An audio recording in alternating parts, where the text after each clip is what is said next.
Marine Corporal Sarah Mitchell had always dreamed of serving her country. Growing up in a small town in Ohio, she watched her grandfather's old war movies and listened to his stories about World War II. When she turned 18, there was no question about what she wanted to do with her life. The Marine Corps recruiting office became her second home during her senior year of high school. Basic training at Parris Island was everything she expected and more. The drill instructors pushed her harder than she had ever been pushed before. But Sarah thrived under pressure. She was one of only 12 women in her platoon, and she refused to let anyone think she couldn't handle whatever the Marines threw at her.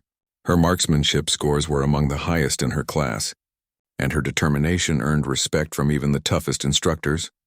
After completing her military occupational specialty training as a combat photographer, Sarah received orders that would change her life forever. She was being deployed to Iraq as part of Operation Iraqi Freedom. The year was 2004 and the insurgency was at its peak. Fallujah had become one of the most dangerous cities in the world for American forces. The flight to Kuwait seemed to last forever. Sarah sat in the cargo plane surrounded by other Marines, all of them trying to hide their nervousness behind jokes and casual conversation. She checked her camera equipment for the 100th time, making sure everything was secure and ready for whatever lay ahead. Her job would be to document the operations and capture the reality of war for the folks back home. From Kuwait, they flew into Baghdad and then took a convoy to Camp Fallujah. The ride through the Iraqi countryside was Sarah's first real taste of the danger they would face daily. The armored Humvee bounced along dusty roads while the gunner scanned for signs of improvised explosive devices. Every pile of trash, every abandoned car, every bridge they passed under could be hiding a bomb designed to kill American soldiers. Camp Fallujah was a sprawling military base that had been carved out of the desert. Concrete barriers and razor wire surrounded the perimeter, and armed guards watched every entrance. Sarah was assigned to a small unit tasked with documenting operations throughout the Al-Anbar province. Her commanding officer, Captain Rodriguez, was a veteran of the Afghanistan campaign who had seen more combat than most soldiers twice his age. During her first briefing, Captain Rodriguez made the situation crystal clear. Fallujah was under the control of insurgent forces led by foreign fighters who had turned the city into a fortress. American forces were preparing for a major offensive to retake the city, but until then, they would conduct raids and reconnaissance missions to gather intelligence and disrupt enemy operations. Sarah's first mission came just 3 days after arriving at the base. She would accompany a patrol into the outskirts of Fallujah to photograph damage from a recent bombing and interview local civilians about insurgent activity in their neighborhood. The patrol consisted of 12 Marines in 3 Humvees, and Sarah would ride in the middle vehicle with the patrol leader, Staff Sergeant Johnson. As they prepared to leave the base, Sarah felt her heart racing. All the training in the world couldn't fully prepare someone for their first real combat mission. She checked her body armor one more time and made sure her helmet was properly secured. Her cameras hung around her neck, protected by specially designed cases that could withstand impacts and dust. The convoy left Camp Fallujah at dawn, when the desert air was still cool and the visibility was good. Staff Sergeant Johnson explained their route and the specific objectives for the mission. They would visit 3 different locations, spend no more than 30 minutes at each site, and return to base before the afternoon heat made movement more difficult and dangerous. The first location was a school that had been damaged in a firefight between Marines and insurgents the week before. Sarah photographed the bullet holes in the walls and the broken windows while Marines provided security. Local children gathered around, curious about the American soldiers and especially interested in Sarah's cameras. Despite the destruction around them, the kids smiled and waved, reminding everyone that innocent civilians were caught in the middle of this conflict.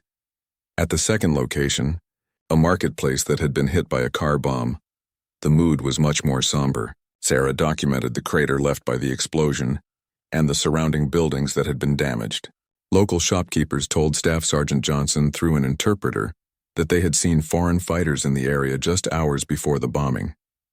The insurgents had threatened anyone who cooperated with American forces. As they prepared to move to their third and final location, Staff Sergeant Johnson received a radio call from base. Intelligence reports indicated increased insurgent activity in their area, and they were ordered to return immediately.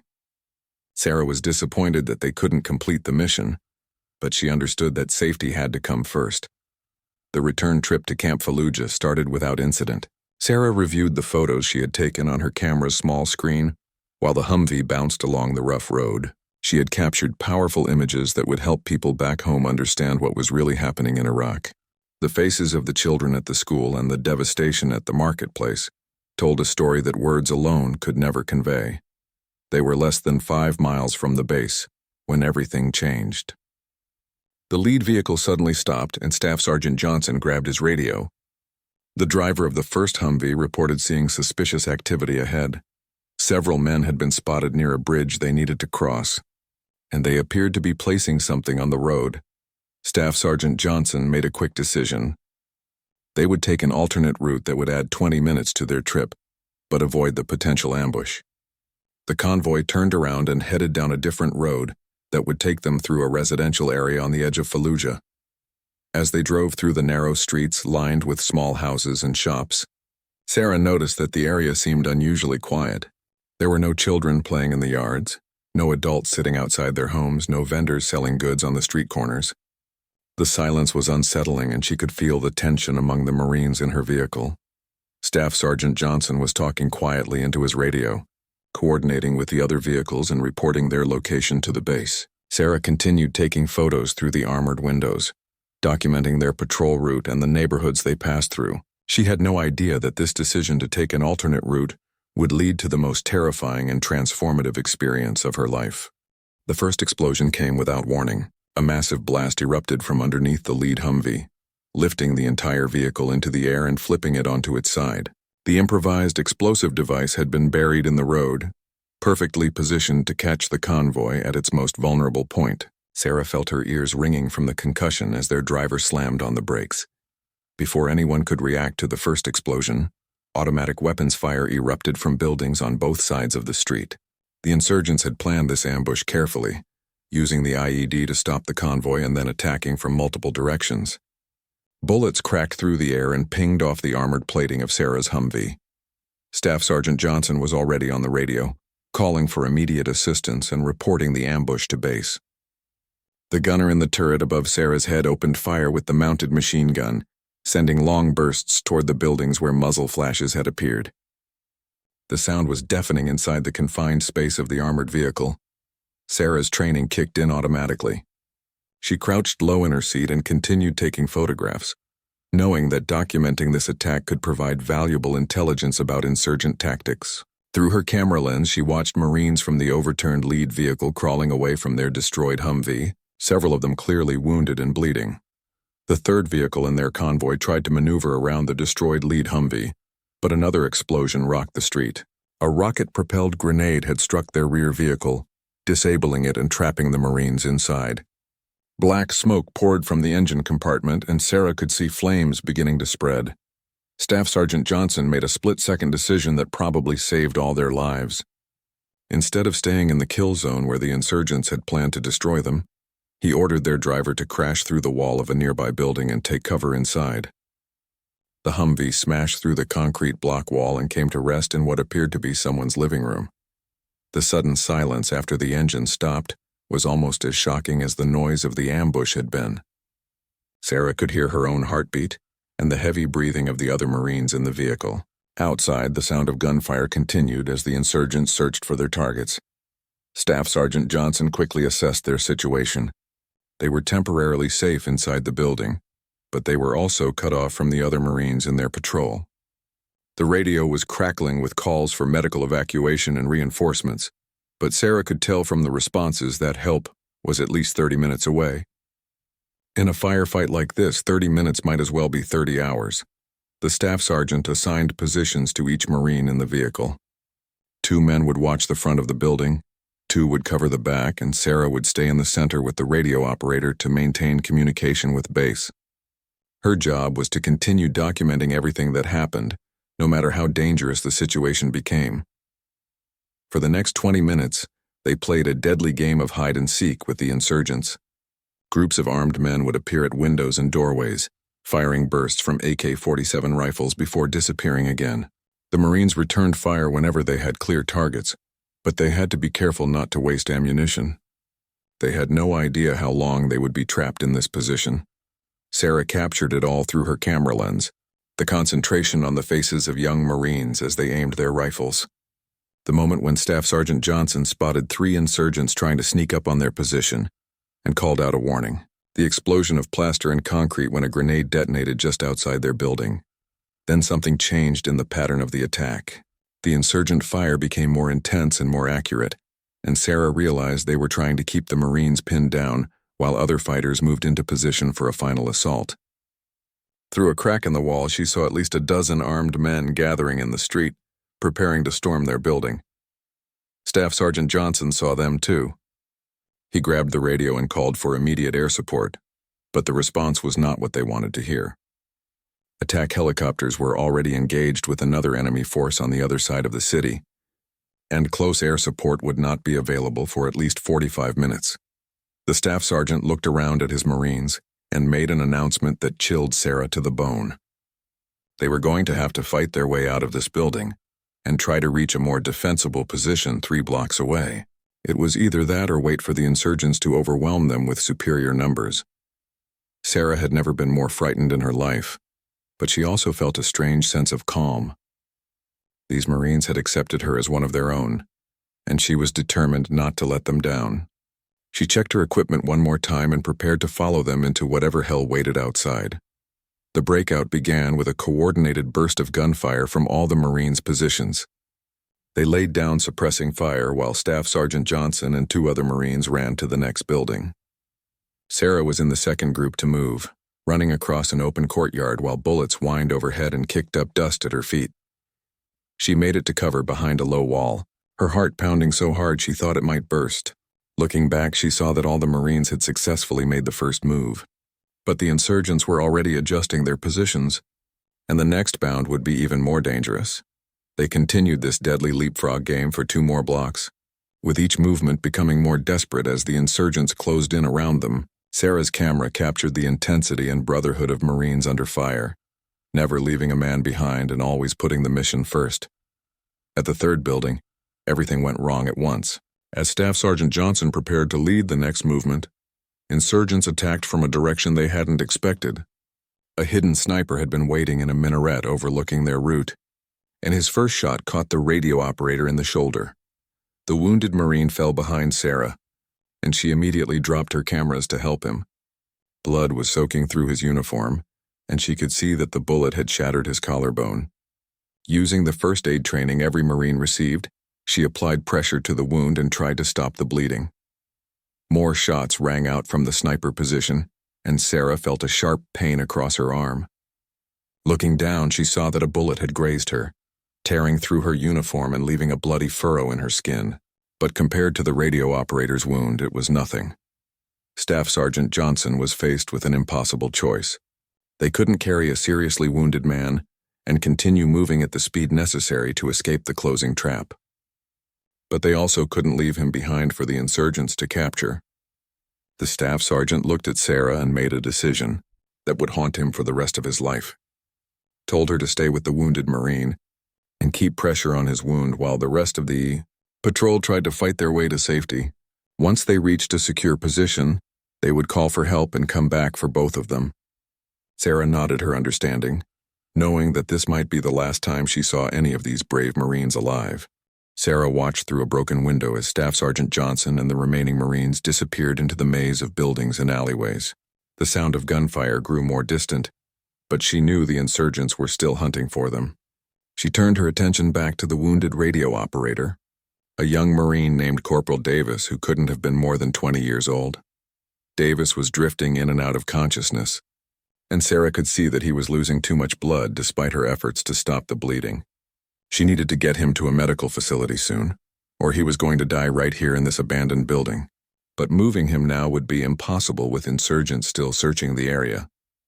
For the next hour, Sarah kept pressure on Davis's wound and listened to the sounds of the battle raging around them. Occasional bursts of gunfire echoed through the streets, and she could hear vehicles moving in the distance. Whether they belonged to American forces or insurgents, she had no way of knowing. Davis began talking during his moments of consciousness, telling Sarah about his girlfriend back home and his plans to propose to her when his deployment ended. He showed her a picture he kept in his wallet, a smiling young woman with blonde hair and bright blue eyes. Sarah promised him that he would make it home to see her again, though she wasn't sure she believed it herself. As afternoon turned to evening, the sounds of combat gradually died away. Sarah began to hope that Staff Sergeant Johnson had made it to safety and that rescue forces were on their way. But as darkness fell over Fallujah, she realized that no help was coming tonight. They were on their own until dawn at the earliest. Davis's condition was getting worse.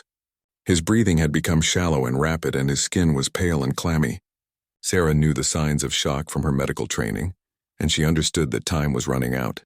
She made the difficult decision to try moving him to a better hiding place where they might avoid detection until rescue arrived.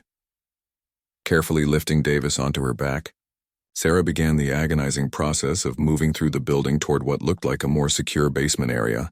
Each step was torture for the wounded Marine, but he never complained or asked her to stop. The basement turned out to be a storage room filled with old furniture and household items. Sarah made Davis as comfortable as possible on a pile of old blankets she found in a corner. She checked his bandages and was relieved to see that the bleeding had slowed significantly, but his pulse was weak and irregular, and she knew he needed professional medical attention soon. That night was the longest of Sarah's life. She sat in the darkness holding Davis's hand and listening for any sign that they had been discovered. Several times she heard footsteps and voices outside the building, but no one entered their hiding place. Her arm wound had stopped bleeding, but it ached constantly and reminded her of how close they had all come to dying. During the early morning hours, Davis's breathing became more labored, and Sarah realized he was slipping away despite everything she had done. She talked to him constantly, telling him about her own family and her dreams for the future, anything to keep him focused and fighting for life. As the first light of dawn crept through the basement windows, Sarah heard a new sound that filled her with both hope and terror. Vehicles were moving through the streets again, but she couldn't tell if they belonged to American forces or insurgents. The engines sounded different from the Humvees she was used to, but that didn't necessarily mean anything.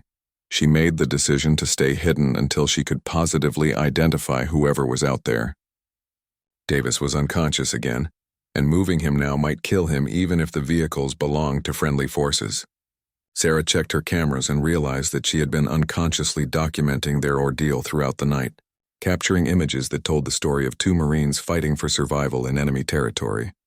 Around mid-morning, Sarah heard voices speaking English outside the building.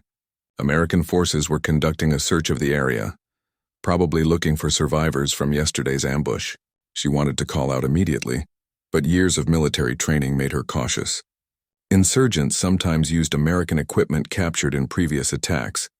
The voices grew closer, and Sarah finally recognized the distinctive sound of American radio communications. She called out softly, identifying herself as a Marine and requesting medical assistance for a wounded soldier. The response was immediate and professional, exactly what she had hoped to hear. 4 Marines entered the basement with weapons ready, followed immediately by a Navy corpsman carrying a medical bag. Sarah had never been happier to see anyone in her life. The corpsman immediately went to work on Davis, starting an IV line and checking his vital signs while calling for a medical evacuation helicopter. The squad leader, a sergeant named Martinez, quickly got the details of what had happened and called in a report to his commanding officer. Sarah learned that Staff Sergeant Johnson and the other Marines from her patrol had made it to safety, but they had been unable to return because the entire area had been swarming with insurgents throughout the night. Within 30 minutes, a medical evacuation helicopter landed in a nearby open area, and Davis was loaded aboard for transport to the combat hospital at Camp Fallujah. The corpsman told Sarah that Davis had lost a lot of blood, but his vital signs had stabilized and his chances of survival were good.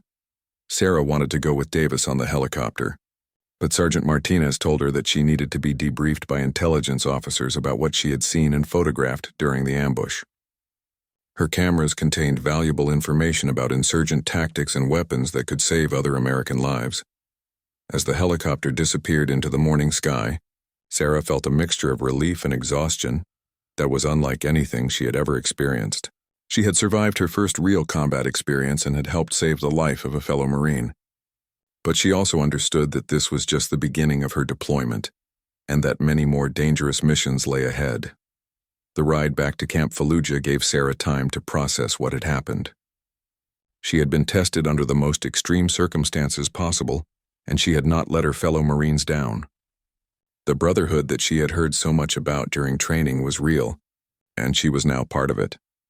But Sarah also understood that war was far more complicated and dangerous than any training exercise could simulate. The insurgents they faced were skilled fighters who knew the terrain and had the support of at least some local civilians. The upcoming battle for Fallujah would be unlike anything American forces had faced since the Vietnam War. As their convoy approached the main gate of Camp Fallujah, Sarah saw Davis being wheeled into the medical facility. He was conscious and managed to give her a weak smile and thumbs up. She knew that he would eventually recover and return home to the girlfriend whose picture he had shown her in that basement. The intelligence debriefing lasted for several hours, with officers asking detailed questions about everything Sarah had seen and photographed. Her images provided crucial information about insurgent weapons, tactics, and positions that would be used in planning future operations. 3 weeks after the ambush that nearly killed her, Sarah found herself preparing for the largest military operation she had ever witnessed. Operation Phantom Fury, the assault on Fallujah, was about to begin.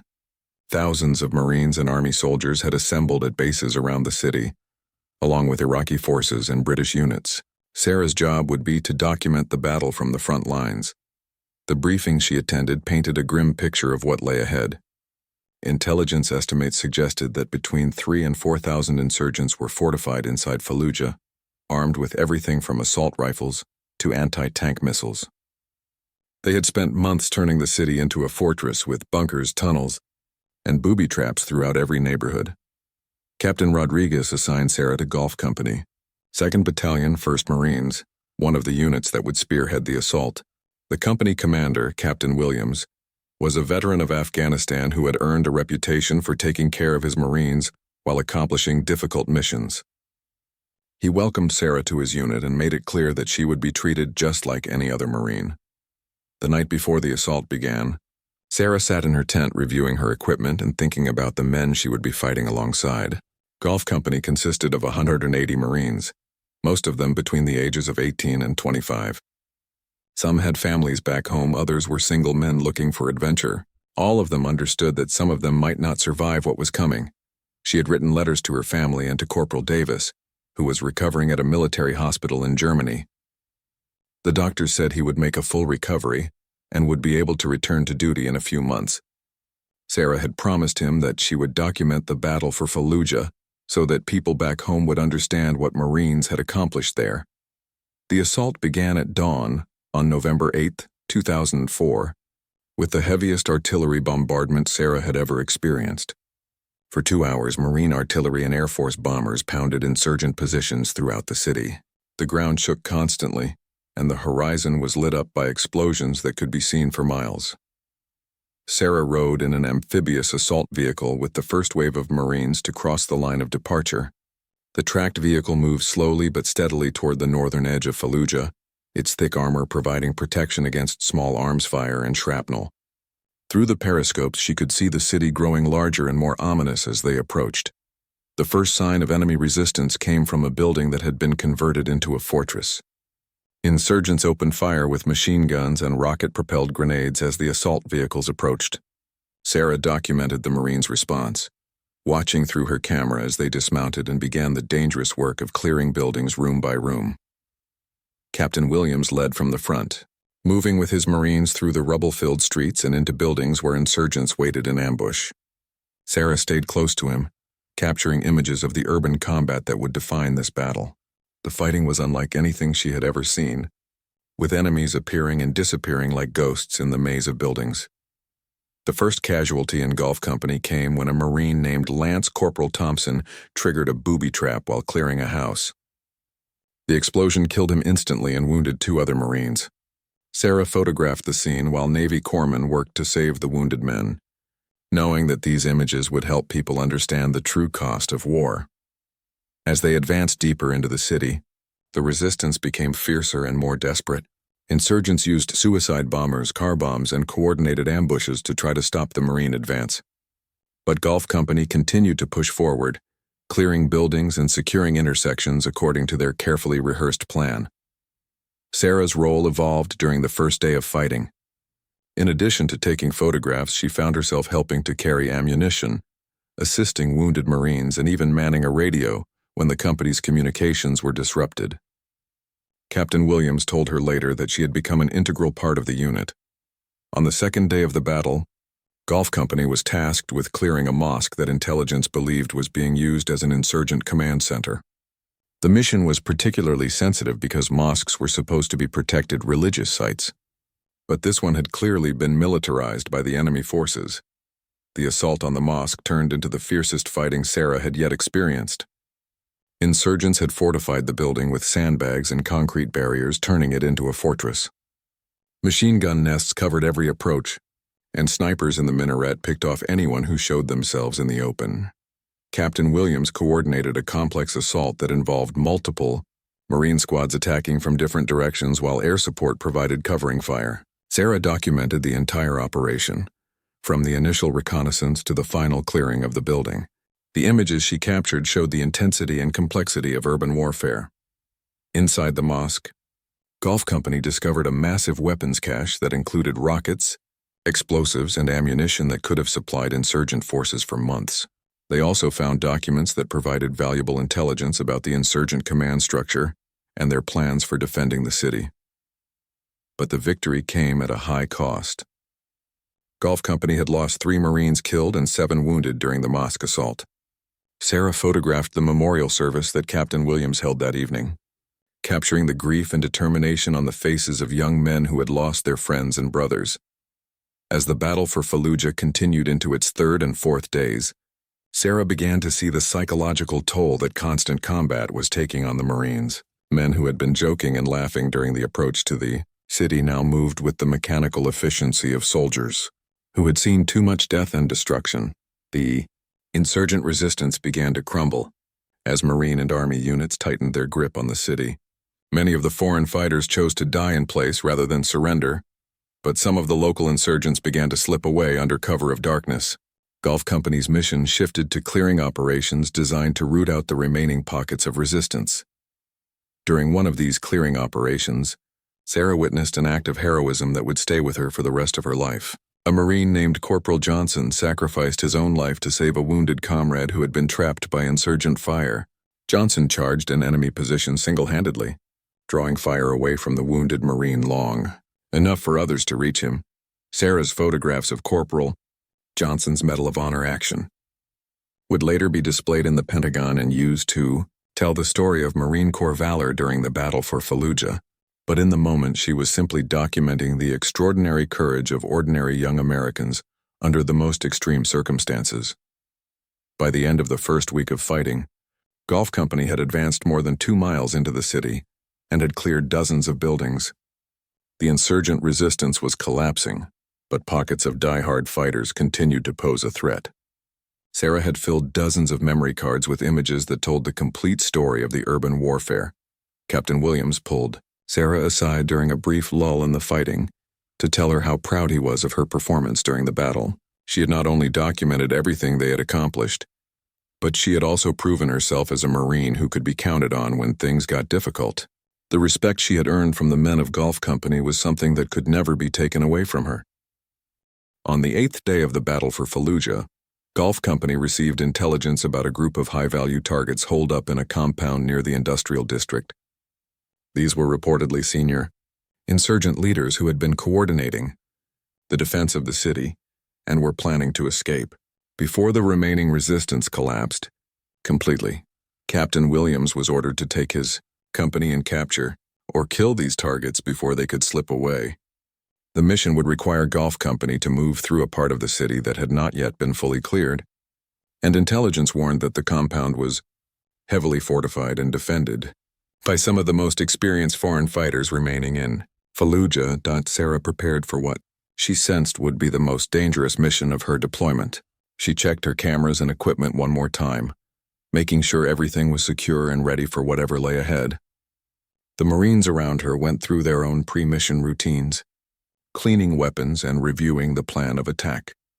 The compound was located in a maze of industrial buildings and warehouses that provided excellent cover for defenders and made any assault extremely difficult. Captain Williams decided to approach from 3 different directions simultaneously, hoping to overwhelm the insurgents before they could organize an effective defense.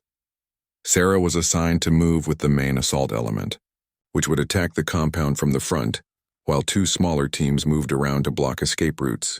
The approach to the target took nearly 2 hours, with Golf Company moving carefully through buildings and alleyways to avoid detection.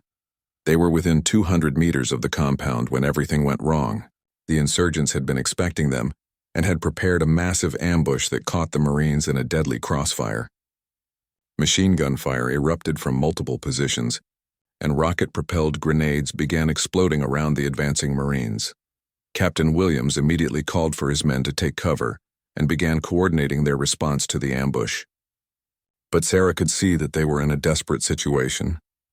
The insurgents had prepared their positions carefully and had clear fields of fire that covered all the routes Golf Company had planned to use. The firefight that followed was the most intense of the entire battle. For more than an hour, Marines and insurgents exchanged fire at close range while explosions rocked the industrial district. Sarah documented it all, capturing images of Marines under extreme pressure who refused to give up despite being outnumbered and outgunned. During the firefight, Sarah noticed something that made her blood run cold. The building where she and several Marines had taken cover was surrounded by insurgents who were moving into position for a final assault.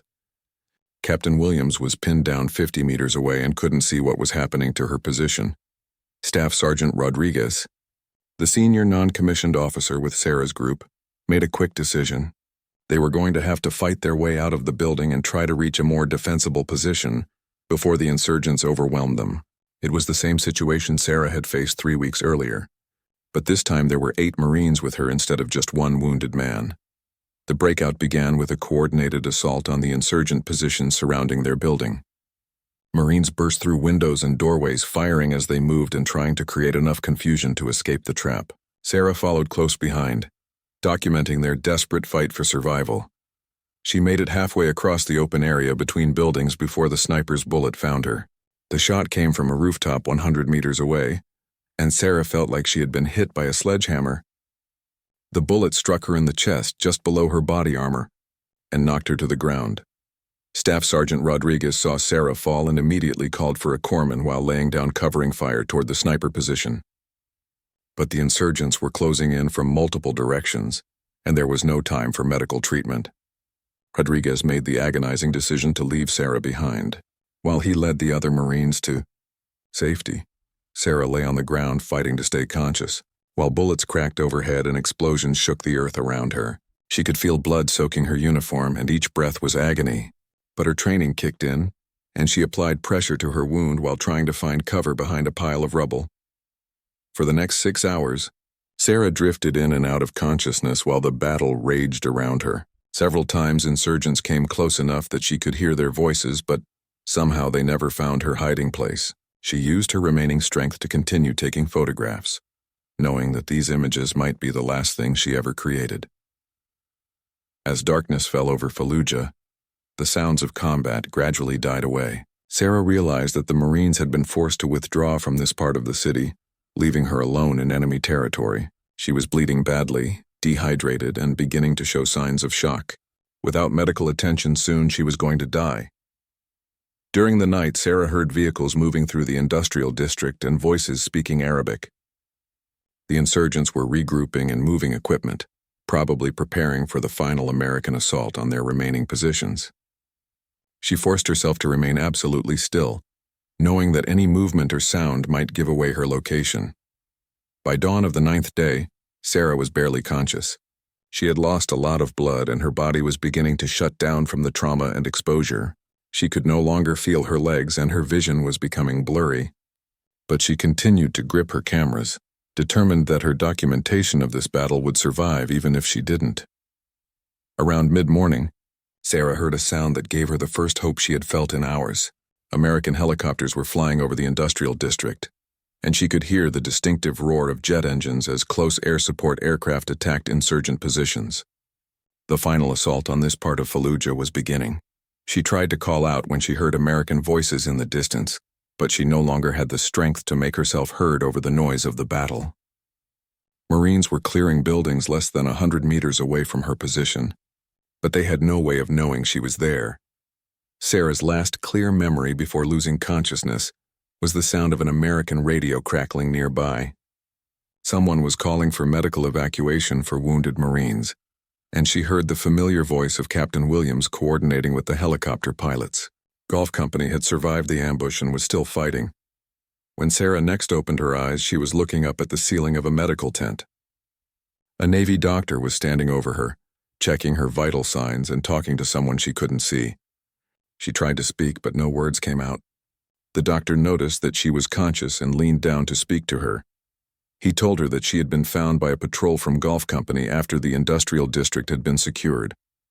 She had been unconscious for more than 12 hours and had lost a dangerous amount of blood. The bullet had damaged her lung and several ribs but had missed her heart by inches. She was going to survive, but it would be a long recovery. Captain Williams appeared at her bedside a few hours later, still wearing his combat gear and covered with dust from the battle. He told her that Golf Company had completed their mission and captured the insurgent compound, though not before losing 3 more Marines in the fighting. The senior insurgent leaders they had been hunting were all dead, but more importantly, he told Sarah that her cameras had survived intact. The images she had captured during the ambush and while lying wounded in no man's land provided incredible documentation of the courage and sacrifice of American forces in Fallujah. Her work would help people understand what had really happened during this historic battle. As Sarah recovered in the medical facility, she learned that the battle for Fallujah was essentially over. American and Iraqi forces had secured the entire city after 10 days of the most intense urban warfare since World War II. The insurgent stronghold had been eliminated, but the cost had been high for both sides. 2 days after being found by Golf Company, Sarah was stable enough to be transported to the military hospital in Baghdad for more advanced medical treatment. The flight in the medical helicopter gave her first real look at Fallujah since the battle had ended.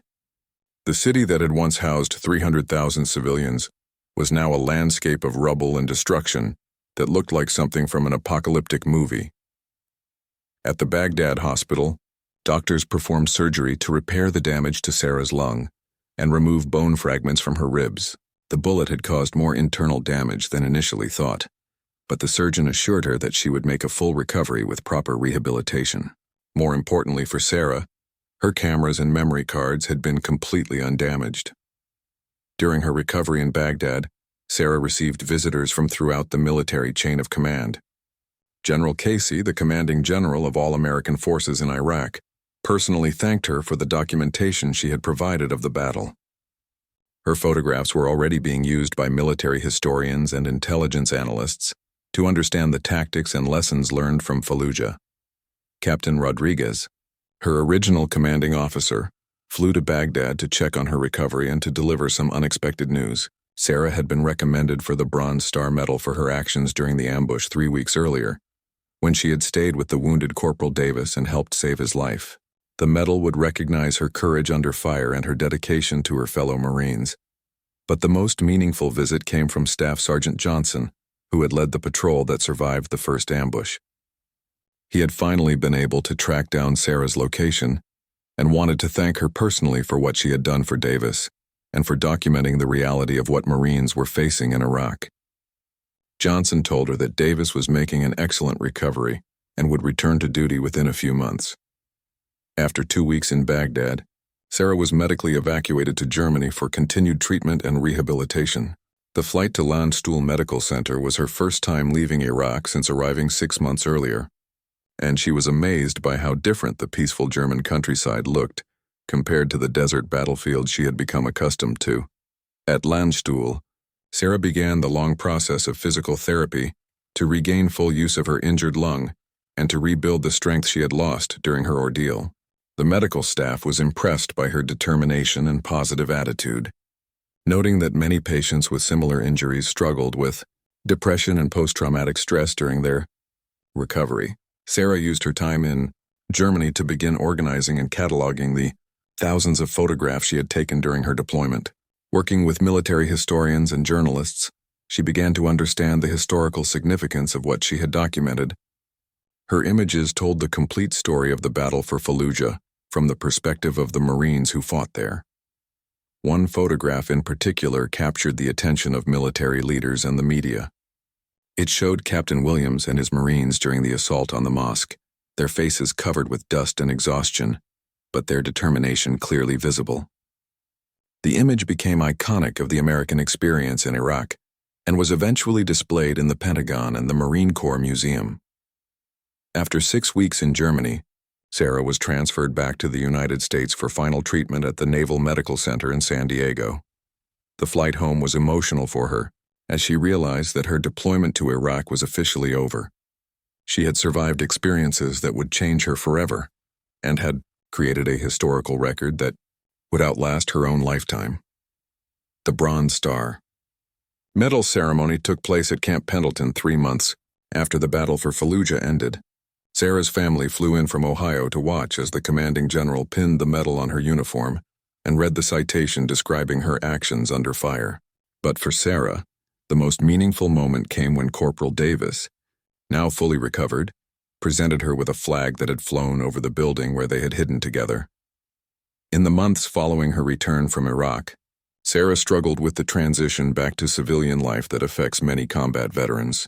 The memories of the Marines she had served with, especially those who had not made it home, weighed heavily on her mind. She found herself unable to sleep without dreaming about the sounds and smells of urban warfare in Fallujah. But Sarah also discovered that her experiences had given her a unique perspective and a sense of purpose that would define the rest of her life. She began working with veteran support organizations, using her photography skills to help other returning Marines tell their stories. Her own story of survival and courage became an inspiration to other women considering military service. The publication of Sarah's photographs in a book titled Fallujah, A Marine's View, brought national attention to the reality of what American forces had accomplished in Iraq. The book became a bestseller and helped educate civilians about the complexity and difficulty of urban warfare. Sarah donated all proceeds from the book to organizations supporting wounded veterans. 5 years after the battle for Fallujah, Sarah received an unexpected phone call that brought her story full circle. It was from a Navy SEAL team leader who had been involved in a classified operation during the final days of the battle. He told her that SEAL teams had been conducting special operations throughout the city, including search and rescue missions for missing American personnel. The SEAL officer revealed that his team had actually located Sarah during her time in no man's land, but had been unable to reach her because of heavy insurgent activity in the area. They had maintained surveillance on her position and had guided the Marine patrol that eventually found her to her exact location. What had seemed like a miraculous rescue was actually the result of careful planning and coordination between different American units. This revelation helped Sarah understand how she had survived 17 separate insurgent contacts during her time alone in Fallujah. The SEAL team had been calling in airstrikes and artillery fire to keep insurgent forces away from her hiding place, while also coordinating with Gulf Company to plan her rescue. She had never been truly alone during those desperate hours. The SEAL team leader told Sarah that her survival and rescue had become legendary within the special operations community. Her determination to continue documenting the battle even while wounded and isolated had impressed hardened veterans who had seen every kind of courage imaginable. She had embodied the Marine Corps values of honor, courage, and commitment under the most extreme circumstances. Today, Sarah works as a photojournalist covering veteran issues and continues to serve in the Marine Corps Reserve. Her photographs from Fallujah are displayed in museums and military installations around the world, serving as a permanent reminder of the courage and sacrifice of American forces during one of the most difficult battles in recent military history.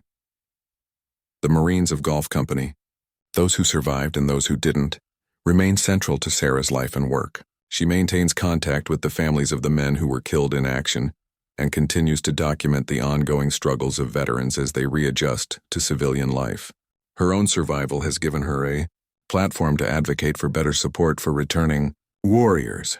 Sarah's story demonstrates that heroism comes in many forms and that the bonds formed between Marines in combat transcend all other relationships.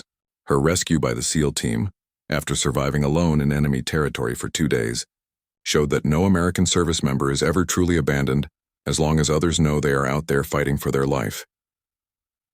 The battle for Fallujah ended more than 15 years ago, but its lessons and its heroes continue to inspire new generations of Marines. Sarah Mitchell's photographs and her story of survival remind us that ordinary people can accomplish extraordinary things when they are tested by the most extreme circumstances imaginable.